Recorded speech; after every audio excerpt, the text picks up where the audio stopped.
ನಮಸ್ಕಾರ ಎಲ್ಲ ವಿದ್ಯಾರ್ಥಿಗಳಿಗೂ. ನಾನು ಸಂತೋಷ್ ಟಿ ಡಿ, ಸಮಾಜಶಾಸ್ತ್ರದ ಸಹಾಯಕ ಪ್ರಾಧ್ಯಾಪಕರು, CG ಬೆಲ್ಲದ ಸರ್ಕಾರಿ ಪ್ರಥಮ ದರ್ಜೆ ಕಾಲೇಜು, ಅಕ್ಕಿಯಾಲೂರು. ವಿದ್ಯಾರ್ಥಿಗಳೇ, ಈ ದಿನದಿಂದ ನಾವು ಸಮಾಜಶಾಸ್ತ್ರದ ಮೊದಲನೇ ಸೆಮಿಸ್ಟರ್ನ ಮೊದಲನೇ ಅಧ್ಯಾಯದ ಬಗ್ಗೆ ಅಧ್ಯಯನ ಮಾಡ್ತಾ ಹೋಗೋಣ. ನಾನು ನಿಮಗೆ ಮೊದಲನೇ ಅಧ್ಯಾಯದ ಬಗ್ಗೆ ಈ ಒಂದು ತರಗತಿನಲ್ಲಿ ಹೇಳ್ಕೊಡ್ತೀನಿ. ನೀವು ದಯವಿಟ್ಟು ಈ ವಿಡಿಯೋನ ಎಷ್ಟಾಗುತ್ತೋ ಅಷ್ಟು ಸರ್ತಿ ಪದೇ ಪದೇ ವೀಕ್ಷಿಸಿ ನೋಡ್ರಿ. ನಂತರ ನಿಮಗೆ ಏನೇ ಡೌಟ್ಗಳಿದ್ದರೂ ಗೂಗಲ್ ಮೀಟಲ್ಲಿ ಒಂದು ಕ್ಲಾಸ್ ಮಾಡ್ತೀನಿ. ಆ ಒಂದು ತರಗತಿನಲ್ಲಿ ನಿಮ್ಮೆಲ್ಲ ಅನುಮಾನಗಳನ್ನ ಕೇಳಿಬಿಟ್ಟು ನಿಮ್ಮ ಸಂಶಯಗಳನ್ನ ಕೇಳಿ ಪರಿಹರಿಸ್ಕೊಳ್ರಿ. ಸೊ ಈಗ ನಾವು ಮೊದಲನೇ ಸೆಮಿಸ್ಟರ್ನ ಮೊದಲನೇ ಅಧ್ಯಾಯನ ಆರಂಭ ಮಾಡೋಣ. ನಿಮಗೆ ಮೊದಲನೇ ಅಧ್ಯಾಯದ ಹೆಸರು ಏನಪ್ಪ ಅಂದರೆ ಸಮಾಜಶಾಸ್ತ್ರದ ಪರಿಚಯ ಅಂತ. ಸೊ ಇಂಗ್ಲೀಷಲ್ಲಿ ಇಂಟ್ರೊಡಕ್ಷನ್. ಮೊದಲನೇ ಪಾಠದ ಹೆಸರೇ ಸಮಾಜಶಾಸ್ತ್ರದ ಪರಿಚಯ ಅಥವಾ ಇಂಟ್ರೊಡಕ್ಷನ್ ಅಂತ ಅಂದ್ಬಿಟ್ಟು. ಈ ಪಾಠದಲ್ಲಿ ನಾವು ಇಷ್ಟು ಅಂಶಗಳನ್ನು ಕಲಿಬೇಕಾಗತ್ತೆ. ಯಾವುದ್ಯಾವುದನ್ನ ಅಂದರೆ ಸಮಾಜಶಾಸ್ತ್ರದ ಉಗಮ ಮತ್ತು ಬೆಳವಣಿಗೆನ, origin and development of sociology ಬಗ್ಗೆ ಕಲಿಬೇಕಾಗತ್ತೆ. ನಂತರ ಸಮಾಜಶಾಸ್ತ್ರದ ಅರ್ಥ, ವ್ಯಾಪ್ತಿ ಮತ್ತು ಮಹತ್ವದ ಬಗ್ಗೆ ಕಲಿಬೇಕಾಗತ್ತೆ. Meaning, scope and importance of sociology ಬಗ್ಗೆ. ನಂತರ CBCS ಸಿಲೆಬಸ್ ಪ್ರಕಾರ ಹೊಸದಾಗಿ ಇದು ಆ್ಯಡ್ ಆಗಿದೆ, ಹೋದ ವರ್ಷ ಇರಲಿಲ್ಲ. ಯಾವುದನ್ನಪ್ಪ ಅಂದರೆ ಮೂರನೇ ಅಂಶ ಸಮಾಜಶಾಸ್ತ್ರದ ದೃಷ್ಟಿಕೋನಗಳು ಅಂತ. ಕಾರ್ಯಾತ್ಮಕ ದೃಷ್ಟಿಕೋನ, ಸಂಘರ್ಷಾತ್ಮಕ ದೃಷ್ಟಿಕೋನ ಮತ್ತು ಅಂತಕ್ರಿಯಾವಾದ ಅಥವಾ ಸಾಂಕೇತಿಕ ಅಂತಕ್ರಿಯಾವಾದ ಅಂತ ಕರೀತಾರೆ. ಇಂಗ್ಲೀಷಲ್ಲಿ perspectives in sociology, functionalist, conflict and interactionalist ಅಂತ ಅಂದ್ಬಿಟ್ಟು. ಈ ಒಂದು ಅಂಶ ಹಿಂದಿನ ಸಿಲೆಬಸ್ನಲ್ಲಿ ಇರಲಿಲ್ಲ. ಇದು ಹೊಸದಾಗಿ ನಿಮಗೆ ಆಡಾಗಿರುವಂತಹ ಅಂಶ. ಈ ಅಂಶದ ಬದಲಾಗಿ ಹಿಂದಿನ ವರ್ಷದ ಬುಕ್ಗಳಲ್ಲಿ ಸಮಾಜಶಾಸ್ತ್ರದೊಂದಿಗೆ ಇತರ ಶಾಸ್ತ್ರಗಳು ಹೊಂದಿರುವ ಸಂಬಂಧ, ಸಮಾಜಶಾಸ್ತ್ರ ಮತ್ತು ಇತಿಹಾಸ ಸಂಬಂಧ, ಸಮಾಜಶಾಸ್ತ್ರ ಮತ್ತು ರಾಜ್ಯಶಾಸ್ತ್ರ ಸಂಬಂಧ ಅಂತ ಇತ್ತು ಹಳೆ ಸಿಲೆಬಸ್ಸಲ್ಲಿ. ಈ ವರ್ಷ ಅದಿಲ್ಲ, ಅದರ ಬದಲಾಗಿ ಈ ವಿಷಯನ ಅಪ್ಡೇಟ್ ಮಾಡಿದ್ದಾರೆ. ಸೊ ಈ ಮೂರು ಕಾನ್ಸೆಪ್ಟನ್ನ ಮೊದಲನೇ ಪಾಠದಲ್ಲಿ ತಿಳ್ಕೊತೀವಿ. ಈ ಮೂರು ಕಾನ್ಸೆಪ್ಟಲ್ಲಿ ಈ ಒಂದು ತರಗತಿನಲ್ಲಿ ಮೊದಲನೇ ಅಂಶದ ಬಗ್ಗೆ ನಾವು ಚರ್ಚೆ ಮಾಡೋಣ, ತಿಳ್ಕೊಳ್ಳೋಣ. ಅದ್ರ ಬಗ್ಗೆ ನಾವು ಹೆಚ್ಚು ಗಮನ ಹರಿಸೋಣ. ಸೊ ಮೊದಲನೇ ಅಂಶ ಯಾವುದಪ್ಪ ಅಂದರೆ ಸಮಾಜಶಾಸ್ತ್ರದ ಉಗಮ ಮತ್ತು ಬೆಳವಣಿಗೆಯ ಬಗ್ಗೆ ಈ ಒಂದು ತರಗತಿನಲ್ಲಿ ತಿಳ್ಕೊಳ್ಳೋಣ. ನಾವು origin and development of sociology ಬಗ್ಗೆ ತಿಳ್ಕೊಳ್ಳೋಣ. ಸೊ ಸಮಾಜಶಾಸ್ತ್ರದ ಉಗಮ ಮತ್ತು ಬೆಳವಣಿಗೆ, ಇದರಲ್ಲಿ ಫಸ್ಟಿಗೆ ಪೀಠಿಕೆ ತಿಳ್ಕೊಳ್ಳೋಣ. ಅಂದರೆ ಸಮಾಜಶಾಸ್ತ್ರದ ಉಗಮ ಮತ್ತು ಬೆಳವಣಿಗೆ. ಸಮಾಜಶಾಸ್ತ್ರ ಯಾವಾಗ ಉಗಮ ಆಯಿತು, ಯಾವಾಗ ಬೆಳವಣಿಗೆ ಆಯಿತು, ಸಮಾಜಶಾಸ್ತ್ರದ ಅಧ್ಯಯನ ಯಾವಾಗಿಂದ ಆರಂಭ ಆಯಿತು. ಸಮಾಜಶಾಸ್ತ್ರದ ಅಧಿಕೃತವಾದಂಥ ಉಗಮ 1839 ಇಸ್ವಿನಲ್ಲಿ ಅಗಸ್ಟ್ ಕಾಮ್ಟ್ರಿಂದ ಆಯಿತು. 1839 ಇಸ್ವಿನಲ್ಲಿ ಅಗಸ್ಟ್ ಕಾಮ್ಟ್ರಿಂದ ಆಯಿತು. ಅಂದರೆ ಸಮಾಜಶಾಸ್ತ್ರ ಉಗಮ ವೈಜ್ಞಾನಿಕ ಪರಿದೃಷ್ಟಿಯಲ್ಲಿ 19ನೇ ಶತಮಾನದಲ್ಲಿ ಆಯಿತು ಅಂತ ಕರಿಬೋದು. ಸೊ ಅದರಿಂದ ಇತ್ಲಾಗೆ 19-20ನೇ ಶತಮಾನದಲ್ಲಿ ಸಮಾಜಶಾಸ್ತ್ರ ಬೆಳವಣಿಗೆ ಆಯಿತು ಅಂತ ಅನ್ಕೋಬೋದು. ಆದರೆ ಸಮಾಜಶಾಸ್ತ್ರದ ಉಗಮ ಮೇಲ್ನೋಟಕ್ಕೆ ಕಂಡಂತೆ ಅಧಿಕೃತವಾಗಿ 1839 ಅಗಸ್ಟ್ ಕಾಮ್ಟ್ರಿಂದ ಆರಂಭ ಆಗಿರ್ಬೋದು. ಏಕೆಂದರೆ ಕಾಮ್ಟೆ ಮೊದಲ ಬಾರಿಗೆ ಸೋಷಿಯಾಲಜಿ ಅನ್ನೋ ಒಂದು ಪದನ ಬಳಸ್ತಾರೆ. ಸೊ ಇದರಿಂದ ಸೋಷಿಯಾಲಜಿ ಅಧಿಕೃತವಾಗಿ ಆರಂಭ ಆಯಿತು. ಹೀಗಾಗಿ ಅಗಸ್ಟ್ ಕಾಮ್ಟನ್ನ ಸಮಾಜಶಾಸ್ತ್ರ ಪಿತಾಮಹ ಅಂತ ಕರೀತಾರೆ. ಆದರೆ ಸಮಾಜಶಾಸ್ತ್ರ 1839 ಅಧಿಕೃತವಾಗಿ ಆರಂಭ ಆಗಿದ್ದರೂ ಅದರ ಬೇರುಗಳು ಬಹಳಷ್ಟು ಹಿಂದಿನವರೆಗೂ ಚಾಚಿದ್ದಾವೆ. ಈ ಭೂಮಿ ಮೇಲೆ ಯಾವಾಗ ಮಾನವ ಜೀವಿಯ ಉಗಮ ಆಯಿತೋ, ನಂತರ ಮಾನವ ಜೀವಿಯ ಉಗಮ ಆದಮೇಲೆ ಮಾನವ ಯಾವಾಗ ಅವನು ಸಂಘಜೀವಿಯಾದ, ಯಾವಾಗ ಅವನು ಒಂದು ಕುಟುಂಬ, ಸಮಾಜ, ಪರಿವಾರವನ್ನು ಸೃಷ್ಟಿ ಮಾಡಿಕೊಂಡ, ಆಗ್ಲಿಂದ ಕೂಡ ಸಮಾಜಶಾಸ್ತ್ರದ ಬಗ್ಗೆ ಒಂದು ಬೇರುಗಳು ಕಂಡು ಬರ್ತವೆ. ಆಗ್ಲಿಂದ ಕೂಡ ಸಮಾಜಶಾಸ್ತ್ರ ಆರಂಭ ಆಯಿತು ಅಂತ ಕರಿಬೋದು. ಆದರೆ ಆಗ ಅದಕ್ಕೆ ಸಮಾಜಶಾಸ್ತ್ರ ಅನ್ನೋ ಹೆಸರಿರಲಿಲ್ಲ. ಆಗ ಅದಕ್ಕೆ ಏನಂತ ಕರಿತಿದ್ರಪ್ಪ ಅಂದರೆ ಸಾಮಾಜಿಕ ಚಿಂತನೆ, ಸೋಷಿಯಲ್ ಫಿಲಾಸಫಿ, ಸಾಮಾಜಿಕ ಚಿಂತನೆ ಅಂತ ಕರಿತಿದ್ರು. ಫಾರ್ ಎಕ್ಸಾಂಪಲ್ಲು ಭಾಳಷ್ಟು ಸಾವಿರಾರು ವರ್ಷಗಳಿಂದ ಇದ್ದಂಥ ಪ್ಲೇಟೋ, ಅರಿಸ್ಟಾಟಲ್, ಸಾಕ್ರಟೀಸು, ಕೌಟಿಲ್ಯ, ಈ ರೀತಿ ಕನ್ಫ್ಯೂಷಿಯಸ್ಸು, ಸಿಸಿರೋ, ಈ ಥರ ಸುಮಾರು ಜನ ದೊಡ್ಡ ದೊಡ್ಡ ತತ್ವಜ್ಞಾನಿಗಳು ಗ್ರೀಕು, ಚೀನಾ, ಭಾರತ ಈ ಥರ ಅನೇಕ ದೇಶಗಳಲ್ಲಿ ಕಂಡು ಬಂದಿದ್ದಾರೆ. ಅವರೆಲ್ಲರೂ ಕೂಡ ತಾವಿದ್ದಂಥ ಕಾಲದ ಸಮಾಜದ ಸ್ಥಿತಿಗತಿಗಳ ಬಗ್ಗೆ ಹೇಳಿದ್ದಾರೆ, ವಿಶ್ಲೇಷಣೆ ಮಾಡಿದ್ದಾರೆ. ಆ ಸಮಾಜ ಸ್ಥಿತಿಗತಿಗಳನ್ನ ಹೆಂಗೆ ಸರಿ ಮಾಡಬೇಕು ಅಂತ ಹೇಳಿದ್ದಾರೆ. ಅದ್ರ ಬಗ್ಗೆ ದೊಡ್ಡ ಚಿಂತನೆ ಮಾಡಿದ್ದಾರೆ. ಬಟ್ ಅದಕ್ಕೆ ಸಮಾಜಶಾಸ್ತ್ರ ಅಂತ ಹೆಸರಿಟ್ಟಿರಲಿಲ್ಲ, ಅದಕ್ಕೆ ಸಾಮಾಜಿಕ ಚಿಂತನೆ ಅಂತ ಕರಿತಿದ್ರು. ಅವರೆಲ್ಲರೂ ಆಗಿನ ಅವ್ರ ಕಾಲದ ಸಮಾಜದ ಬಗ್ಗೆ ಯಾವುದೇ ಒಂದು ವೈಜ್ಞಾನಿಕ ಮಾನದಂಡಗಳನ್ನ ಹಿಡ್ಕೊಂಡು ಅಧ್ಯಯನ ಮಾಡಿರಲಿಲ್ಲ. ಅವರು ಆದರ್ಶಾತ್ಮಕ ದೃಷ್ಟಿಯಲ್ಲಿ ಅಥವಾ ಅವ್ರದ್ದೇ ಆದಂಥ ಒಂದು ಪರಿಕಲ್ಪನೆಗಳ ಆಧಾರದಲ್ಲಿ ಅಧ್ಯಯನ ಮಾಡಿದರು. ಹೀಗಾಗ್ಬಿಟ್ಟು ಸಮಾಜಶಾಸ್ತ್ರ ಆ್ಯಕ್ಚುಲಾಗಿ ಸಾವಿರಾರು ವರ್ಷಗಳ ಹಿಂದೆನೇ ಆರಂಭ ಆಗಿದೆ. ಯಾವಾಗ ಸಮಾಜ ಹುಟ್ಟುತ್ತೋ ಹಾಗೇ ಆರಂಭ ಆಗಿದೆ. ಬೇರೆ ಶಾಸ್ತ್ರಗಳಿಗಿಂತ ಸಮಾಜಶಾಸ್ತ್ರದ ಬೇರು ತುಂಬಾ ಹಿಂದೆ ಹೋಗಿದೆ. ಆದರೂ ಕೂಡ ಅವರು ವೈಜ್ಞಾನಿಕವಾಗಿ ಸಮಾಜವನ್ನು ಅಧ್ಯಯನ ಆರಂಭಿಸದೇ ಇರೋದರಿಂದ ನಾವು ಸಮಾಜಶಾಸ್ತ್ರ ಸಾವಿರಾರು ವರ್ಷಗಳ ಹಿಂದೆನೇ ಆರಂಭ ಆಯಿತು ಅಂತ ಹೇಳೋದಿಲ್ಲ. ಆಗಸ್ಟ್ ಕಾಮ್ಟು ಸಮಾಜಶಾಸ್ತ್ರವನ್ನು ವೈಜ್ಞಾನಿಕವಾಗಿ ಕ್ರಮಬದ್ಧವಾಗಿ ಆರಂಭ ಮಾಡಿದ್ರಿಂದ ಆಗಸ್ಟ್ ಕಾಮ್ಟ್ನ ಸಮಾಜಶಾಸ್ತ್ರ ಪಿತಾಮಹ ಅಂತ ಕರಿತೀವಿ. 1839ರಲ್ಲಿ ಸಮಾಜಶಾಸ್ತ್ರ ಅಧಿಕೃತವಾಗಿ ಆರಂಭ ಆಯಿತು ಅಂತ ಕರಿತೀವಿ. ಹೀಗಾಗ್ಬಿಟ್ಟು ಆಗಸ್ಟ್ ಕಾಮ್ಟ್ನ ಸಮಾಜಶಾಸ್ತ್ರ ಪಿತಾಮಹ ಅಂತ ಕರಿತೀವಿ. ಸರಿ, ಸಮಾಜಶಾಸ್ತ್ರ 1839ರಲ್ಲೇ ಯಾಕೆ ಉಗಮ ಆಯಿತು? ಸಮಾಜಶಾಸ್ತ್ರ 1839ರಲ್ಲಿ 90ನೇ ಶತಮಾನದಲ್ಲಿ ಉಗಮ ಆಗೋದಕ್ಕೆ ಕಾರಣ ಆದಂಥ ಅಂಶಗಳು ಯಾವುದು? ಸಮಾಜಶಾಸ್ತ್ರ 19ನೇ ಶತಮಾನದಲ್ಲಿ ಉಗಮ ಆಗೋದಕ್ಕೆ ಹಲವಾರು ಅಂಶಗಳು ಕಾರಣ ಆಗಿದ್ದಾವೆ. ಯಾವ್ಯಾವ ಅಂಶಗಳು ಕಾರಣ ಆಗಿದಾವಪ್ಪ ಅಂದರೆ, ಇವರು ಫ್ರಾನ್ಸ್ನಲ್ಲಾದಂತಹ ಒಂದು ಕ್ರಾಂತಿ, ಆಗಸ್ಟ್ ಕಾಮ್ಟ್ ಫ್ರಾನ್ಸ್ ದೇಶಕ್ಕೆ ಸೇರಿದವರು. ಸೊ ಅಲ್ಲಾದಂಥ ಫ್ರಾನ್ಸ್ನ ಮಹಾಕ್ರಾಂತಿಯಿಂದ ಅನೇಕ ವಿಷಯಗಳು ಸಂಭವಿಸ್ತವೆ. ಇದು ಒಂದು ಇನ್ಸ್ಪೈರ್ ಆಯಿತು. ಇದೇ ಥರ ವಿಜ್ಞಾನ ಮತ್ತು ತಂತ್ರಜ್ಞಾನ ಕ್ಷೇತ್ರದಲ್ಲಾದಂತಹ ಬೆಳವಣಿಗೆ, ನಗರೀಕರಣ, ಸಮಾಜವಾದದ ಉದಯ, ಅನೇಕ ರಾಜಕೀಯ ಕ್ರಾಂತಿಗಳು, ನೈಸರ್ಗಿಕ ವಿಜ್ಞಾನಗಳ ಬೆಳವಣಿಗೆಯಿಂದ ಸಿಕ್ಕಂಥ ಸ್ಫೂರ್ತಿ, ಇತರ ಸಮಾಜ ವಿಜ್ಞಾನಗಳ ಬೆಳವಣಿಗೆಯಿಂದ ಸಿಕ್ಕಂಥ ಸ್ಫೂರ್ತಿ, ಆಮೇಲೆ ಸಮಾಜಶಾಸ್ತ್ರ ಉಗಮಕ್ಕೆ ಅನೇಕ ಒಂದು ಬೌದ್ಧಿಕ ದಾರ್ಶನಿಕ ಶಕ್ತಿಗಳು ಕೂಡ ಕಾರಣ ಆದವು. ಪ್ರತ್ಯಕ್ಷ ಪ್ರಮಾಣವಾದ, ವಿಕಾಸವಾದ, ಮಾನವತಾವಾದ ಈ ಥರ. ಆಮೇಲೆ ಈ ಒಂದು ರೆನೈಸಾನ್ಸ್ ಪೀರಿಯಡ್ ಅಂತ ಕರಿತೀವಲ್ಲ, ಜ್ಞಾನೋದಯ ಯುಗದ ಪ್ರಭಾವ ಒಂದು, ಆಮೇಲೆ ಧಾರ್ಮಿಕ ಪರಿವರ್ತನೆಗಳು, ಆಮೇಲೆ ಹೊಸವಾದಂಥ ಹೊಸ ಒಂದು ಸಮಾಜ ಸಂಸ್ಕೃತಿಗಳ ಅನ್ವೇಷಣೆ, ವಸಾಹತುಗಳ ಒಂದು ಅನ್ವೇಷಣೆ, ಈ ರೀತಿ ಹಲವಾರು ಅಂಶಗಳು 18-19ನೇ ಶತಮಾನದಲ್ಲಿ ಸಂಭವಿಸಿದ್ರಿಂದ ಈ ಎಲ್ಲ ಅಂಶಗಳ ಒಂದು ಪ್ರೇರಣೆಯಿಂದ ಸಮಾಜಶಾಸ್ತ್ರ ಅಧಿಕೃತವಾಗಿ 19ನೇ ಶತಮಾನದಲ್ಲಿ ಉಗಮ ಆಯಿತು. ನಂತರ ಸಮಾಜಶಾಸ್ತ್ರ ಅತಿ ಒಂದು ಕಿರಿಯ ಸಮಾಜ ವಿಜ್ಞಾನ ಆದರೂ ಕೂಡ ಇಂದು ಇತರ ಎಲ್ಲ ಸಮಾಜ ವಿಜ್ಞಾನಗಳಿಗಿಂತ ಅತಿ ವೇಗವಾಗಿ ಬೆಳೀತಾ ಇರುವಂತಹ ಒಂದು ಶಾಸ್ತ್ರವಾಗಿ ಸಮಾಜಶಾಸ್ತ್ರ ಬೆಳವಣಿಗೆ ಆಗ್ತಾ ಇದೆ ಅಂತ ಕರಿಬೋದು. ಸೊ ಈಗ ನಾವು ಸಮಾಜಶಾಸ್ತ್ರದ ಬೆಳವಣಿಗೆಗೆ ಕಾರಣ ಆದಂಥ ಅಂಶಗಳನ್ನು ಒಂದೊಂದಾಗಿ ತಿಳ್ಕೊಳ್ತಾ ಹೋಗೋಣ. Origin and development of sociology, ಸಮಾಜಶಾಸ್ತ್ರದ ಉಗಮ ಮತ್ತು ಬೆಳವಣಿಗೆಗೆ ಕಾರಣ ಆದಂಥ ಅಂಶಗಳನ್ನು ಒಂದೊಂದಾಗಿ ಪರಿಶೀಲನೆ ಮಾಡ್ತಾ ಹೋಗೋಣ. ಒಂದನೇ ಅಂಶ ಯಾವುದಪ್ಪ ಅಂದರೆ, ವಸಾಹತು ಪ್ರದೇಶಗಳಲ್ಲಿನ ವಿವಿಧ ಸಮಾಜ ಮತ್ತು ಸಂಸ್ಕೃತಿಗಳು ನೀಡಿದ ಪ್ರೇರಣೆ. Social and political factors which are behind the emergence of sociology. So ಒಂದನೇ ಅಂಶ ಇದು. ಸೋಷಿಯಾಲಜಿ ಬೆಳೆಯೋದಕ್ಕೆ, ಸಮಾಜಶಾಸ್ತ್ರ ಬೆಳೆಯೋದಕ್ಕೆ ಕಾರಣ ಆದಂಥ ಒಂದನೇ ಅಂಶ ವಸಾಹತು ಪ್ರದೇಶಗಳಲ್ಲಿನ ವಿವಿಧ ಸಮಾಜ ಮತ್ತು ಸಂಸ್ಕೃತಿಗಳು ನೀಡಿದ ಪ್ರೇರಣೆ.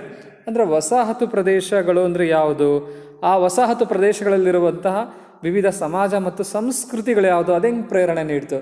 ಹೇಗೆ ಅಂದರೆ, ಭಾರತ ಮತ್ತು ಪೌರಾತ್ಯ ದೇಶಗಳು, ಭಾರತ, ಚೀನಾ, ಈ ರೀತಿ ಭಾರತ ಮತ್ತು ಪಾಶ್ಚಿಮಾತ್ಯ ದೇಶಗಳ ಮಧ್ಯೆ ವ್ಯಾಪಾರ ಸಂಪರ್ಕ ನಡೀತಾ ಇತ್ತು. ಇದನ್ನು ನೀವು ಹೈಸ್ಕೂಲಿಂದ ಕೂಡ ಓದ್ಕೊತ ಬಂದಿದ್ದೀರಾ. ಭಾರತ ಮತ್ತು ಪಾಶ್ಚಿಮಾತ್ಯ ದೇಶಗಳ ಮಧ್ಯೆ ವ್ಯಾಪಾರ ಸಂಪರ್ಕ ಇತ್ತು, ವ್ಯಾಪಾರ ನಡೀತಾ ಇತ್ತು ಅಂತ. ಸೊ ವ್ಯಾಪಾರ ನಡೀತಾ ಇದ್ದಿದ್ದು ಒಂದು ಊರ ಮೂಲಕವಾಗಿ, ಕಾನ್ಸ್ಟಾಂಟಿನೋಪಲ್ ಅನ್ನೋ ಒಂದು ನಗರದ ಮೂಲಕವಾಗಿ. ಆ ಕಾನ್ಸ್ಟಾಂಟಿನೋಪಲ್ನ ಅಟೋಮನ್ ಟರ್ಕರು ವಶಪಡಿಸ್ಕೊಳ್ತಾರೆ. ವಶಪಡಿಸ್ಕೊಂಡು ಆದಮೇಲೆ ಏನಾಗುತ್ತೆ, ಪೌರಾತ್ಯ ದೇಶಗಳು ಮತ್ತು ಪಾಶ್ಚಿಮಾತ್ಯ ದೇಶಗಳ ನಡೀತಿದ್ದಂಥ ವ್ಯಾಪಾರ ನಿಂತೋಗುತ್ತೆ. ಆಗ ಈ ಪೌರಾತ್ಯ ದೇಶಗಳಲ್ಲಿ ಸಿಗ್ತಾ ಇದ್ದಂಥ ಸಾಂಬಾರು ಪದಾರ್ಥಗಳು, ಇತರ ವಸ್ತುಗಳು ತುಂಬ ಅವಶ್ಯಕತೆ ಇರುತ್ತೆ ಈ ಪಾಶ್ಚಿಮಾತ್ಯ ದೇಶಗಳವರಿಗೆ. ಸೊ ಅವರು ಈ ಪೌರಾತ್ಯ ದೇಶಗಳಿಗೆ ಹೊಸ ದಾರಿನ ಕಂಡುಹಿಡಿಯಲೇಬೇಕಾಗತ್ತೆ, ಇಲ್ಲಿ ಬಂದ್ಬಿಟ್ಟು ಇಲ್ಲಿನ ವಸ್ತುಗಳನ್ನ ತಗೊಂಡೋಗೋದಕ್ಕೋಸ್ಕರ. ಆಗ ಈ ಪೌರಾತ್ಯ ದೇಶಗಳಿಗೆ ಹೊಸ ದಾರಿನ ಕಂಡುಹಿಡಿಯೋದಕ್ಕೆ ಪಾಶ್ಚಿಮಾತ್ಯರು ಆರಂಭ ಮಾಡ್ತಾರೆ. ಆಗ ಅವರು ಪೌರಾತ್ಯ ದೇಶಗಳಿಗೆ, ಭಾರತಕ್ಕೆ ಸಮುದ್ರ ಮಾರ್ಗವನ್ನು ಕಂಡುಹಿಡಿಯುವಂತಹ ದಿಕ್ಕಿನಲ್ಲಿ ಭಾರತ ದೇಶಕ್ಕಿಂತ ಮುಂಚೆ ಅನೇಕ ದೇಶಗಳನ್ನ ಕಂಡುಹಿಡಿತಾ ಹೋಗ್ಬಿಡ್ತಾರೆ. ಆವಾಗ ಕ್ರಿಸ್ಟಫರ್ ಕೊಲಂಬಸ್ ಅನ್ನೋನು ಅಮೇರಿಕಾ ಕಂಡುಹಿಡಿತಾನೆ. ಅದೇ ಥರ ಅನೇಕ ಜನ ಅನೇಕ ದೇಶಗಳನ್ನ ಕಂಡುಹಿಡಿತಾರೆ. ಆಫ್ರಿಕಾನ ಕಂಡುಹಿಡ್ಕೊತಾರೆ, ಆಮೇಲೆ ಭಾರತಕ್ಕೆ ಸಮುದ್ರ ಮಾರ್ಗವನ್ನು ಕಂಡುಹಿಡ್ಕೊತಾರೆ, ಆಸ್ಟ್ರೇಲಿಯಾ ಕಂಡುಹಿಡ್ಕೊತಾರೆ, ನ್ಯೂಜಿಲ್ಯಾಂಡ್ ಕಂಡುಹಿಡ್ಕೊತಾರೆ. ಈ ಥರ ವಿಶ್ವದ ಅನೇಕ ಭೂಭಾಗಗಳನ್ನು ಕಂಡುಹಿಡ್ಕೊತಾರೆ ಈ ಪಾಶ್ಚಿಮಾತ್ಯರು. ಈ ಥರ ಈ ಪಾಶ್ಚಿಮಾತ್ಯರು ಹೊಸ ಹೊಸ ದೇಶಗಳನ್ನ ಕಂಡುಹಿಡ್ಕೊಂಡ್ರಲ್ಲ, ಕಂಡುಹಿಡ್ಕೊಂಡಾದಾಗ ಆ ದೇಶಕ್ಕೆ ಹೋಗ್ತಾರೆ. ಹೋಗ್ಬಿಟ್ಟು ಏನು ಮಾಡ್ತಾರೆ, ಆ ದೇಶವನ್ನು ತಮ್ಮ ಗುಲಾಮಿ ದೇಶವಾಗಿ ಪರಿವರ್ತನೆ ಮಾಡ್ಕೊತಾರೆ. ಅಂದರೆ ಆ ದೇಶವನ್ನು ವಶಪಡಿಸ್ಕೊಂಡು ಆ ದೇಶದಲ್ಲಿ ತಮ್ಮ ಆಳ್ವಿಕೆನ ಆರಂಭ ಮಾಡ್ತಾರೆ. ಈ ರೀತಿ ಮಾಡ್ತಾರಲ್ಲ ಅವರು, ಬೇರೆ ದೇಶ ತಮ್ಮ ಗುಲಾಮಿ ದೇಶ ಮಾಡ್ಕೊತಾರಲ್ಲ, ಇದಕ್ಕೆ ವಸಾಹತು ಅಂತ ಕರೀತಾರೆ. ಅಂದರೆ ಕಲೋನಿಸ್ ಅಂತ ಕರೀತಾರೆ. ಅಂದರೆ ತಮ್ಮ ವಸ್ತುಗಳನ್ನು ಈ ಪ್ರದೇಶದಲ್ಲಿ ತಂದು ಮಾರಾಟ ಮಾಡೋಕ್ಕೋಸ್ಕರ ಬೇಕಾಗಿರೋ ಒಂದು ಪ್ರದೇಶ ಆಗಿ ಆ ಪ್ರದೇಶಗಳನ್ನು, ಹೊಸ ಹೊಸ ದೇಶಗಳನ್ನ ಸೃಷ್ಟಿ ಮಾಡ್ಕೊತಾರೆ. ಭಾರತನೂ ಕೂಡ ಬ್ರಿಟಿಷರು ಅದೇ ರೀತಿ ಮಾಡ್ಕೊಂಡ್ರಲ್ಲ.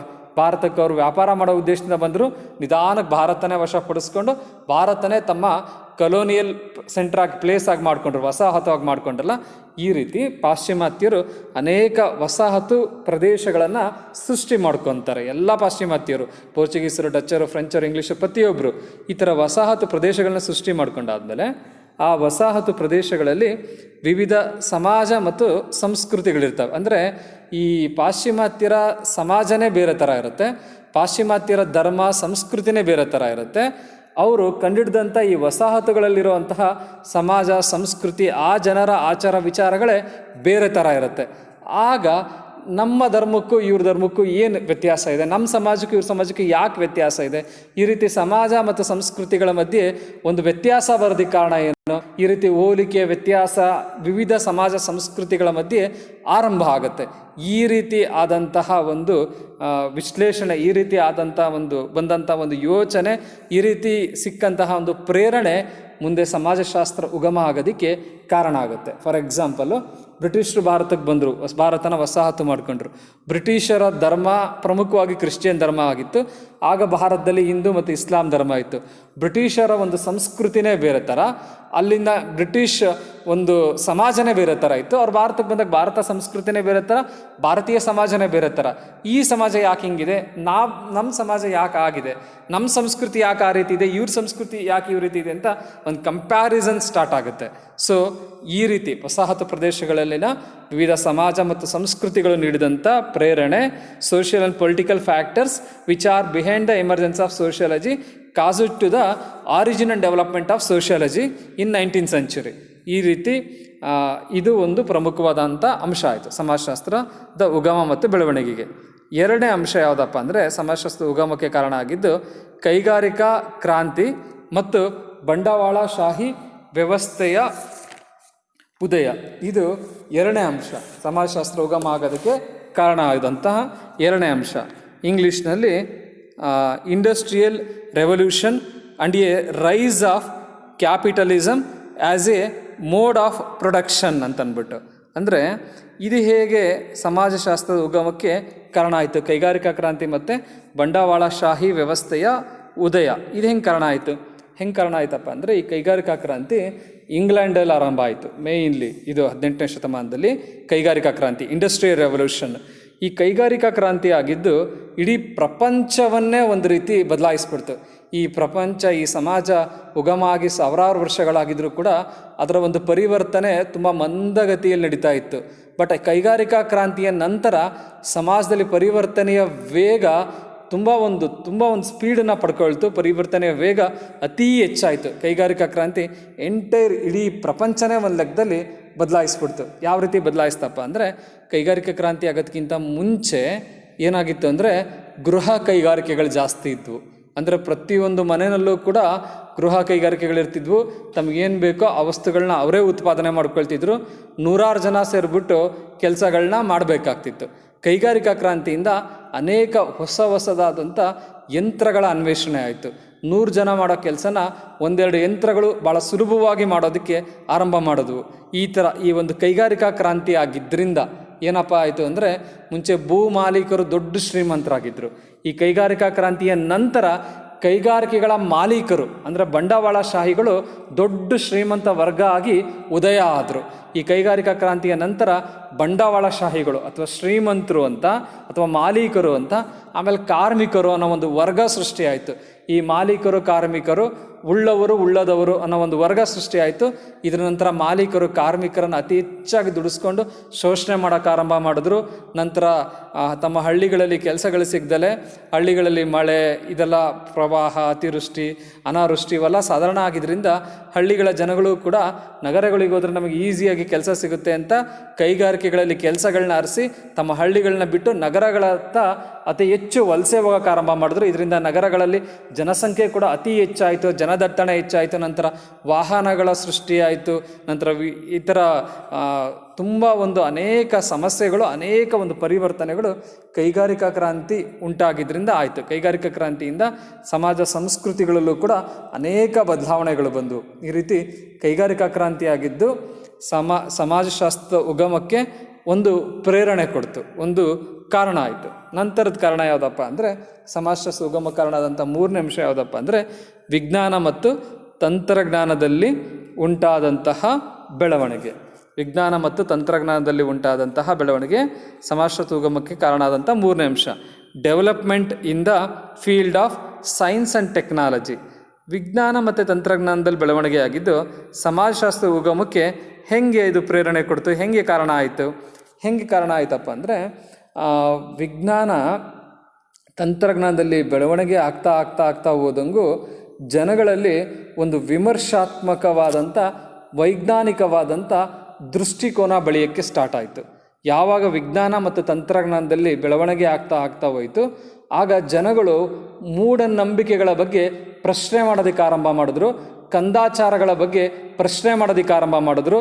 ತಮ್ಮ ಸಮಾಜ ಸಂಸ್ಕೃತಿಗಳಲ್ಲಿದ್ದಂಥ ಅಂಧಶ್ರದ್ಧೆಗಳನ್ನು, ಅತಿಯಾದಂಥ ಧಾರ್ಮಿಕ ನಂಬಿಕೆಗಳನ್ನು ಅವನ್ನ ವಿಮರ್ಶಾತ್ಮಕ ದೃಷ್ಟಿಕೋನದಿಂದ ನೋಡೋದಕ್ಕೆ ಆರಂಭ ಮಾಡಿದ್ರು. ಸೊ ಧರ್ಮ, ದೇವರು, ನಂಬಿಕೆ, ಆಚಾರ, ವಿಚಾರ ಇದೆಲ್ಲದನ್ನು ಕೂಡ ಪರಿಶೀಲನೆ ಮಾಡಿಬಿಟ್ಟು ಅದು ಸರಿ ಅನಿಸಿದ್ರೆ ಆಮೇಲೆ ಒಪ್ಕೊಳ್ಳೋದಕ್ಕೆ ಸ್ಟಾರ್ಟ್ ಮಾಡಿದ್ರು. ಸೊ ವಿಜ್ಞಾನ ಮತ್ತು ತಂತ್ರಜ್ಞಾನ ಕ್ಷೇತ್ರದಲ್ಲಿ ಉಂಟಾದಂತಹ ಬೆಳವಣಿಗೆ ಸಮಾಜ ಮತ್ತು ಸಂಸ್ಕೃತಿಗಳಲ್ಲಿ ಅನೇಕ ಮಾರ್ಪಾಡುಗಳನ್ನ ತಂತು. ಫಾರ್ ಎಕ್ಸಾಂಪಲ್, ಈ ಒಂದು ಪಾಯಿಂಟಿಗೆ ನೀವೇ ನಿಮ್ಮನ್ನೇ ಸ್ವವಿಮರ್ಶೆ ಮಾಡ್ಕೊಳ್ರಿ.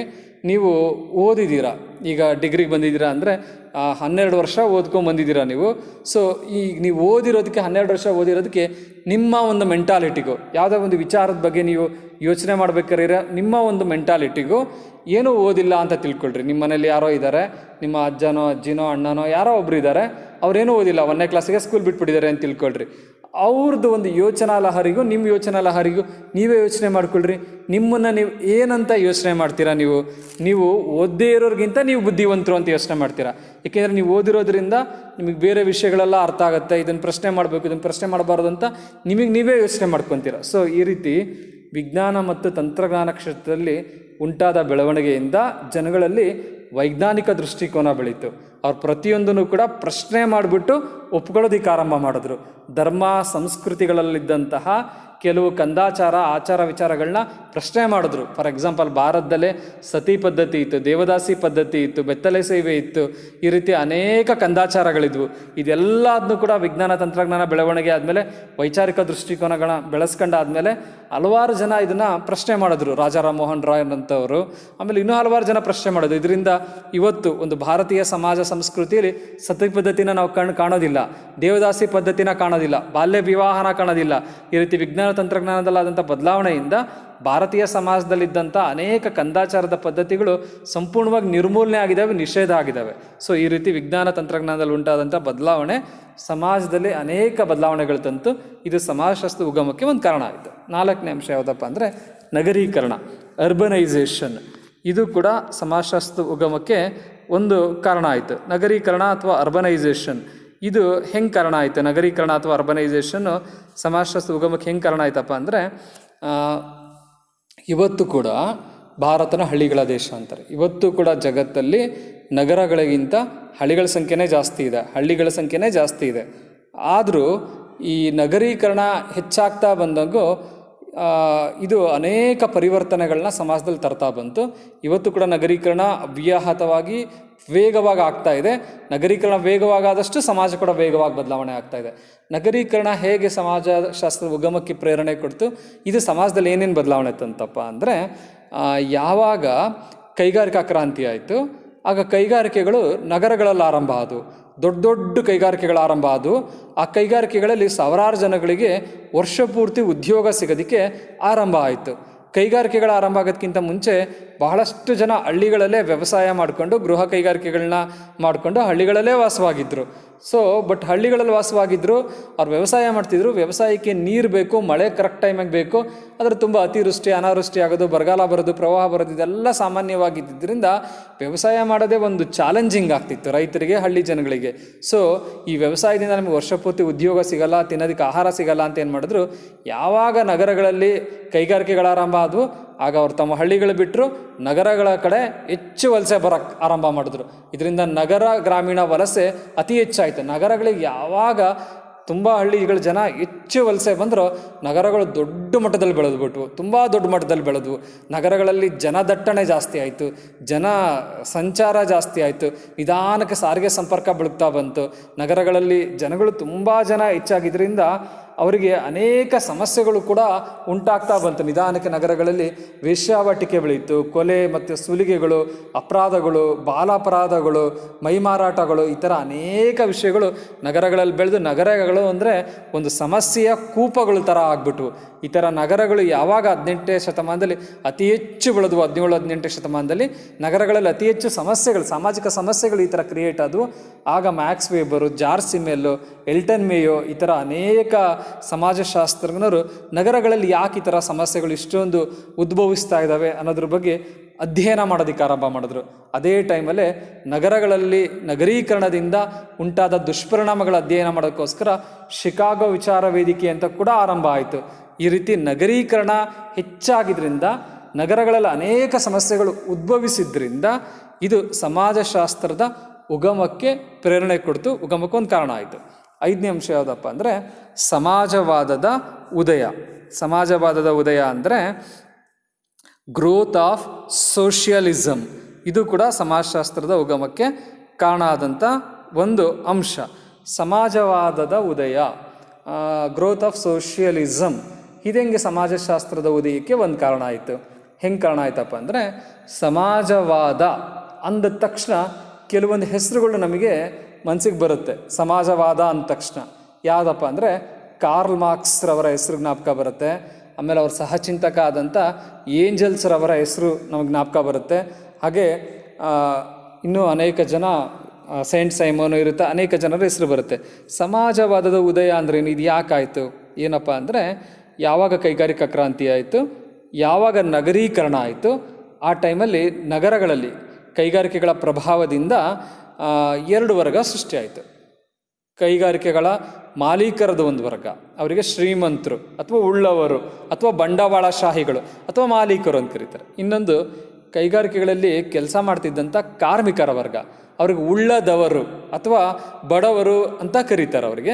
ಈ ಥರ ಉಳ್ಳದವರು ಈ ಥರ ಬಂಡವಾಳಶಾಹಿಗಳು ಮತ್ತು ಕಾರ್ಮಿಕರು, ಈ ಥರ 2 ವರ್ಗ ಕ್ರಿಯೇಟ್ ಆಯಿತು. ಈ 2 ವರ್ಗ ಕ್ರಿಯೇಟ್ ಆದಾಗ ಈ ಬಂಡವಾಳಶಾಹಿಗಳೇನಿದ್ರು, ಕಾರ್ಖಾನೆಗಳ ಮಾಲೀಕರೇನಿದ್ರು, ತಮ್ಮ ಕಾರ್ಮಿಕರನ್ನ ಅತಿ ಹೆಚ್ಚಾಗಿ ದುಡಿಸ್ಕೊಳ್ಳೋರು. ದಿನಕ್ಕೆ 10 ಗಂಟೆ, 12 ಗಂಟೆ, 16 ಗಂಟೆ ಈ ಥರ ಅತಿ ಹೆಚ್ಚಾಗಿ ದುಡಿಸ್ಕೊಳ್ಳೋರು. ಕಾರ್ಮಿಕರ ಅತಿ ಹೆಚ್ಚಿನ ಶೋಷಣೆಯನ್ನು ಆರಂಭ ಮಾಡಿದ್ರು. ಕಾರ್ಮಿಕರಿಗೆ ಅತಿ ಕಡಿಮೆ ಕೂಲಿಯನ್ನು ಕೊಡ್ತಾಯಿದ್ರು. ಕಾರ್ಮಿಕರ ಸ್ಥಿತಿಗತಿ ಭಾಳ ನಿಕೃಷ್ಟವಾಗ್ತಾ ಬಂತು. ಅವ್ರ ಜೀವನ ಸಾಗಿಸೋದೇ ಭಾಳ ಕಷ್ಟ ಅನ್ನೋ ಲೆವೆಲಿಗೆ ಬಂತು. ಈ ಮಾಲೀಕರ ಬಂಡವಾಳಶಾಹಿಗಳ ದಬ್ಬಾಳಿಕೆ ಅತಿ ಹೆಚ್ಚಾಯಿತು. ಅವ್ರು ಇನ್ನೂ ಹೆಚ್ಚು ಶ್ರೀಮಂತರಾಗ್ತಾ ಹೋದರು. ಇಂಥ ಟೈಮಲ್ಲಿ ಕಾರ್ಮಿಕರ ಪ್ರಾಬಲ್ಯವನ್ನು ಹೊಂದಿದಂತಹ ಒಂದು ಸಮತಾವಾದ ಅಥವಾ ಕಮ್ಯುನಿಸ್ಟ್ ಸಮಾಜವನ್ನು ಸ್ಥಾಪಿಸಬೇಕು ಅನ್ನೋ ಒಂದು ಸಿದ್ಧಾಂತವನ್ನು, ಈ ಸಮಾಜವಾದ ಸಿದ್ಧಾಂತವನ್ನು ಕಾರ್ಲ್ ಮಾರ್ಕ್ಸ್ ರವರು ತಮ್ಮ ಸಹಚಿಂತಕ ಏಂಜಲ್ಸ್ ರವರ ಜೊತೆಗೂಡಿ ಕೊಡ್ತಾರೆ. ಇದೇ ಸಮಾಜವಾದ. ಸಮಾಜವಾದದಲ್ಲಿ ಸರ್ವರೂ ಸಮಾನರು, ಅಲ್ಲಿ ಯಾರು ಶ್ರೀಮಂತರು ಇರಬಾರ್ದು, ಯಾರು ಬಡವರು ಇರಬಾರ್ದು, ಅಲ್ಲಿರುವಂತಹ ಪ್ರತಿಯೊಂದು ಕೂಡ ಪ್ರತಿಯೊಬ್ಬರಿಗೂ ಸಮಾನವಾಗಿ ಸೇರಿರುತ್ತೆ ಅನ್ನೋ ಒಂದು ಪರಿಕಲ್ಪನೆನೇ ಸಮಾಜವಾದದ ಉಗಮಕ್ಕೆ ಕಾರಣ ಆಯಿತು. ಈ ರೀತಿ ಯಾವಾಗ ಸಮಾಜವಾದದ ಒಂದು ಚಿಂತನೆಯನ್ನು Karl Marx, Engels, Saint Simon ಈ ಥರದವ್ರು ಕೊಡ್ತಾರೆ, ಇದು ಸಮಾಜಶಾಸ್ತ್ರದ ಒಂದು ಅಧ್ಯಯನಕ್ಕೆ, ಸಮಾಜಶಾಸ್ತ್ರ ಉಗಮಕ್ಕೆ ಒಂದು ಪ್ರೇರಣೆ ಆಗುತ್ತೆ. ನಂತರ 6ನೇ ಅಂಶ ಸಮಾಜಶಾಸ್ತ್ರ ಉಗಮಕ್ಕೆ ಕಾರಣ ಆಗಿದ್ದು ಯಾವುದಪ್ಪ ಅಂದರೆ ರಾಜಕೀಯ ಕ್ರಾಂತಿಗಳು ಅಂತಂದ್ಬಿಟ್ಟು. ರಾಜಕೀಯ ಕ್ರಾಂತಿಗಳು ಅಂದರೆ ಇದಕ್ಕೆ ನಾವು ಪೊಲಿಟಿಕಲ್ ರೆವಲ್ಯೂಷನ್ಸ್ ಅಂತ ಕರಿತೀವಿ. ರಾಜಕೀಯ ಕ್ರಾಂತಿಗಳಿಗೆ ಸಂಬಂಧಪಟ್ಟಂಗೆ ಪ್ರಮುಖವಾಗಿ 2 ರಾಜಕೀಯ ಕ್ರಾಂತಿಗಳಾಗ್ತವೆ. ಒಂದು ಫ್ರಾನ್ಸಿನ ಮಹಾಕ್ರಾಂತಿ ಒಂದು, ಇನ್ನೊಂದು ಅಮೆರಿಕ ಕ್ರಾಂತಿ ಒಂದು. ಇದಕ್ಕೆ ಅವಳಿ ಕ್ರಾಂತಿಗಳು ಅಂತ ಕೂಡ ಕರೀತಾರೆ ಈ ರಾಜಕೀಯ ಕ್ರಾಂತಿಗೆ. ಫ್ರಾನ್ಸ್ನ ಮಹಾಕ್ರಾಂತಿ ಮತ್ತು ಅಮೆರಿಕದ ಕ್ರಾಂತಿ ಇವೆರಡಕ್ಕೂ ಸೇರಿಬಿಟ್ಟು ಅವಳಿ ಕ್ರಾಂತಿಗಳು ಕೂಡ ಅಂತ ಕೂಡ ಕರೀತಾರೆ.